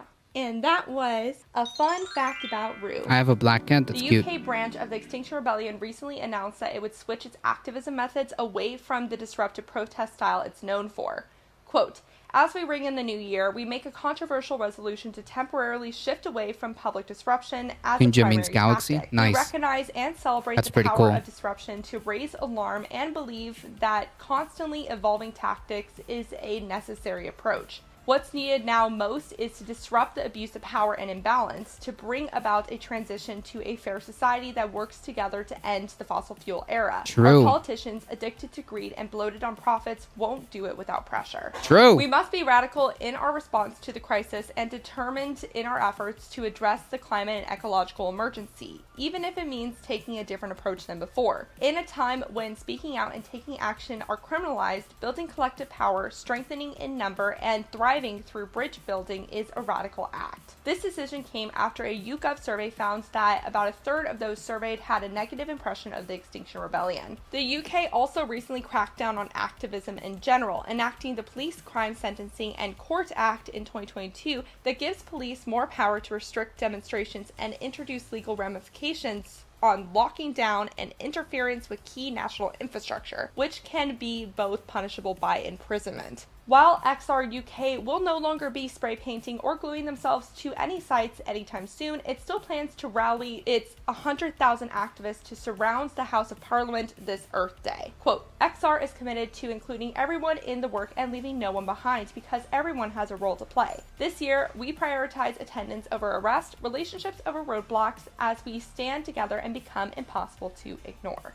What do you think about this shift in protesting style? Which protesting style do you think is the most effective? And what is All your of them. opinion of the Extinction Rebellion? Let me know all of your thoughts in the comment section below.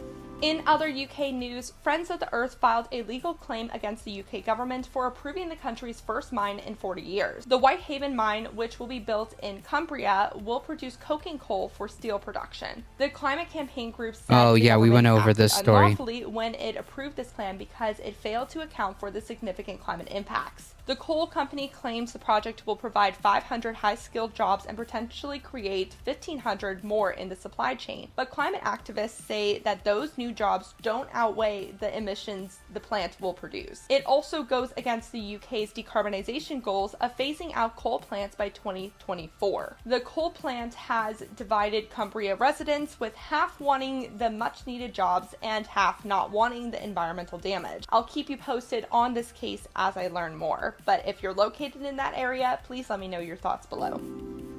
The UK isn't the only place where environmentalists were fighting coal's comeback. German riot police recently cleared an abandoned town, Lutzverath, sorry if I mispronounced that, where hundreds of climate activists camped out for 2.5 years. The town was emptied of its 900 residents 5 years ago after the energy company RWE purchased it to make way for an open-pit coal mine expansion. This expansion would directly go against Germany's goal of reducing emissions down to net zero by 2050. So in response to this news, climate protesters began showing up in drones to occupy Lutzerath, reaching around 700 people. On January 10th, the German court issued an eviction notice to the town so the project can proceed. And the government says this coal expansion is necessary to get off Russian fossil fuels, and that the plan is still to end lignite-based power generation by 2030. Activists say the expansion is not needed, and they were hoping the expansion would get canceled after the administration change in December 2021. Right, and like furthermore, if it's to reduce dependence on Russian fossil fuel or whatever bullshit, how long is that going to take? How long is that going to take? And furthermore, if fossil fuels were the problem to begin with, why do you continue to attach yourself to the problem? Nope.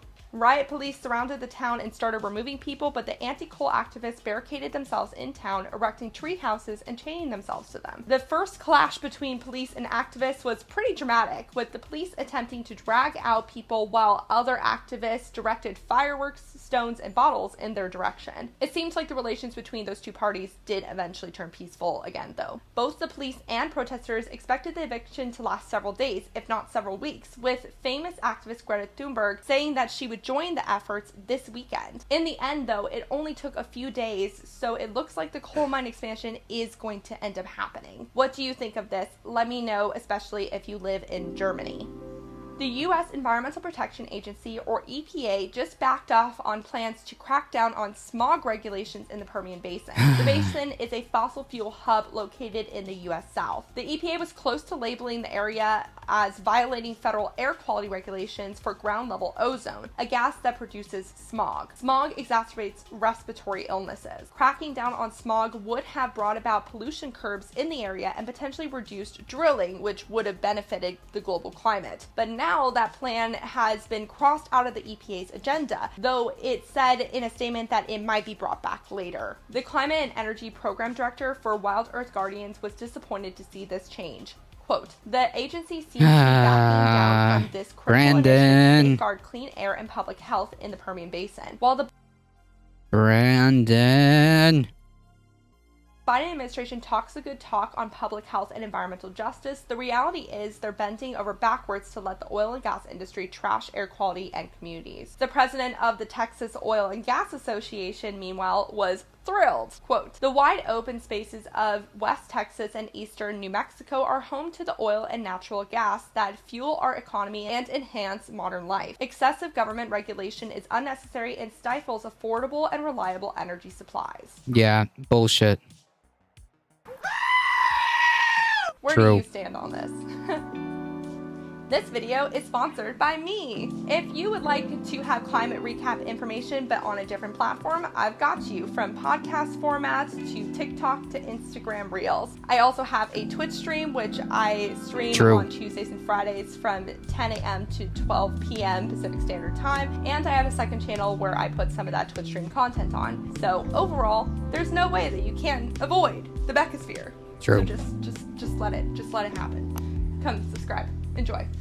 In more positive EPA news, it recently reverted the definition for waters of the U.S., or WOTUS, to what it was during the Bush Jr. presidency. And that's a good thing because what is considered under federal protection was really confused during the last few administrations. What is designated as a federal water body is immensely important for maintaining access to a healthy environment and safe drinking water. Granted, businesses would prefer for the federal powers to be heavily limited so that they can have more access to water to do whatever the heck they want with it. It's a hard thing to determine when pretty much every water body connects to each other, either through rivers or in the form of groundwater. And in recent years, the Obama and Trump administrations kind of muddied up what was considered under federal jurisdiction and what was not. The EPA was pushed to more clearly define WOTUS after the Sackett v. EPA case made it to the conservative Supreme Court. The case goes all the way back to 2007 and involves an Idaho couple, the Sacketts,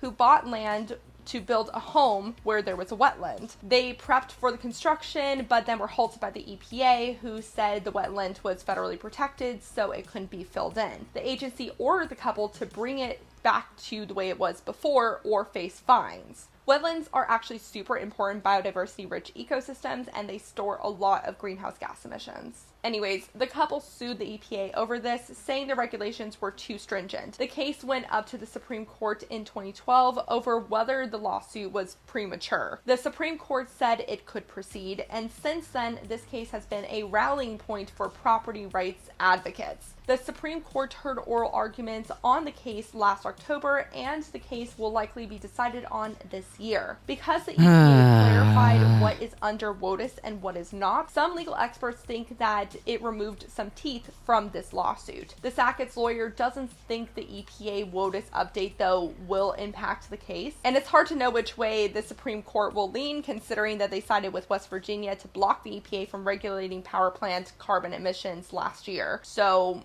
how do you think they'll go with this? It'll be a huge impact if they heavily limit the EPA's ability to monitor federal waterways. So, yikes. And last week, Twitter blew up with gas stove controversy after a member of the Consumer Public Safety Commission commented on a health study published in December, which suggested that having gas stoves in the house might impact a child's respiratory health as much as secondhand smoke. Published in the International Journal of Environmental Research and Public Health, the meta-analysis, which is an analysis of many studies on the topic, determined that 12.7% of US-based childhood asthma might be due to exposure to gas stoves. For context, about 40% of American households have a gas stove. Even when these stoves aren't on, they continue to leak gas and other harmful chemicals like nitrous oxides into the air. People are cashing out before the rapture? The rapture? What? Air. In response to these findings, the official briefly commented that maybe the commission should consider regulating the product. And a day later, he clarified that the commission was not looking into that now, though. And now, even the White House has clarified that no one is banning gas stoves. Instead, the Inflation Reduction Act has allocated subsidies for people who would like to switch if they want to. Still, it was enough to send people into a tailspin. Wait, now hold on. It wasn't just people. It's freaking conservative clowns, like the friend who just came into chat. Fucking conservatoid whatever. Conservatoid's dad. Right? With some Republican congressmen going so far as to say the only way their gas stoves could be taken away is over their dead bodies. Yeah, I mean... I mean, you know... They can pry it from my cold, dead hands. Come and take it. I mean, if you have a gas leak, you know. A bit dramatic, don't you think? Why are we choosing an appliance over our children's health? That's what I want to know. Because it's owning the libs. There's no real logic to it. Like, our friend previously attempted to make some kind of coherent argument earlier. It makes no sense because there is none. What's the saying? You can't logic your way out of something you didn't logic your way into it. There's no point to any of it. There's no point to it anyways, other than to evoke emotion. Feels, if you will. Feels over the facts, if you will.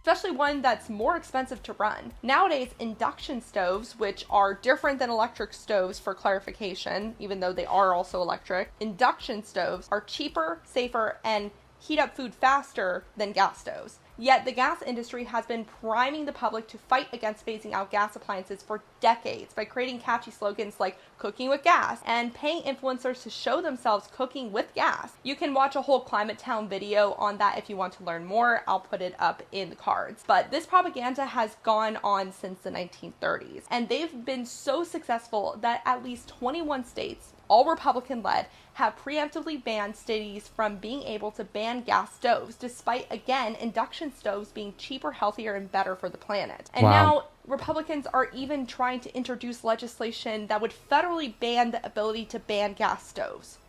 Talk about a fossil fuel simp behavior. Not only that, again, brought to you by the party of small government, right? The memes make themselves. The memes make themselves.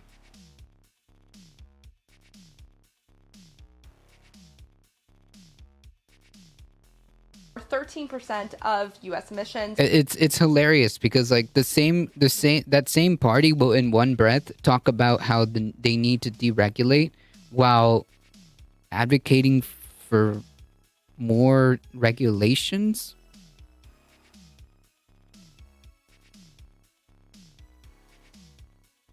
So true. Yeah, what about states' rights to ban gas stoves? Electrifying homes is a big way to reduce the sector's emissions. Gas stoves becoming a culture war is such a waste of precious time that we don't have. Damn, that's a very good point. Now, before some cooking with gas enthusiasts start coming in the comments section, let me just say that if I didn't know about all the bad health and environmental aspects of gas, I wouldn't care which way I'm cooking with. Most Americans don't care about what they're cooking with. If you're some fancy chef that can't live without a gas stove, fine. But your cooking preference shouldn't force people to live in a less safe environment. Also, climate change is likely already making your favorite ingredients harder to grow and therefore more expensive to buy. Anything from almonds to wine to corn to chickpeas to cranberries, they're all being impacted by climate change. Yeah, that's probably the point, to waste time. Yep. To waste time with distractions. I got one of those Ironet CO2 monitors on the start of COVID, and it turned me on to how much my stove was polluting. There you go. I guess an anecdotal account, but yeah.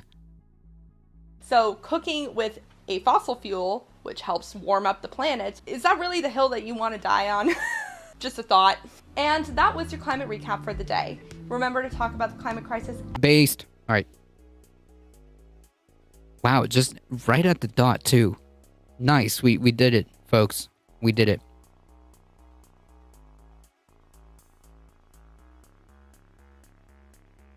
Honestly, at this point, like, trying to debate or trying to, like, when I die, I want to be grasping a gas stove. Oh, man. Please clap. Yes, please. Bury me with a gas stove, okay?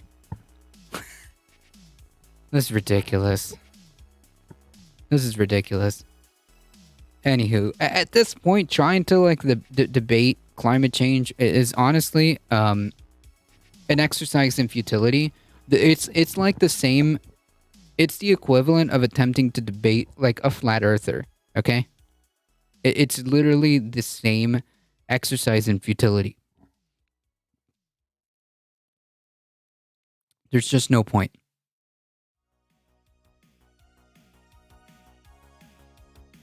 Great job. Thank you. I appreciate it. All right, folks. It is just over 7 o'clock and we did it. We got through everything. Folks, before we head out, I just want to say thank you for all your support. Thank you to all the new follows. Thank you to the for the people that threw some biddies. Alio, thank you so much. Thank you for the subs. I appreciate it. You guys are what makes this channel grow. If you enjoy the content and you want to help support this channel, that doesn't require any monetary, input, hit the follow button. And if you want to go above and beyond, head on over to the YouTube, click the big red subscribe button. It really does help us out. Spread the word far and wide. We're here Monday through Thursday, 5 p.m. Eastern Time. So bring a friend. Bring a friend. As always, folks. And if you want to keep up with the channel and you always want to get a sneak peek of what's coming, or if you want to get announcements as to what's happening on the stream, join the Discord. There's currently over 130 something folks in there. Can you believe it? Wild. As always, folks, please stay safe. Please take care of each other. I love y'all, and I hope to see you guys in the next one tomorrow, 5 p.m. Eastern Time. See ya!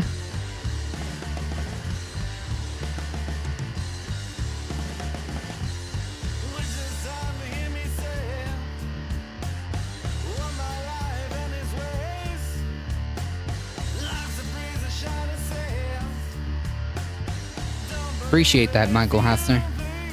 Alright, let's head on over to the surfs.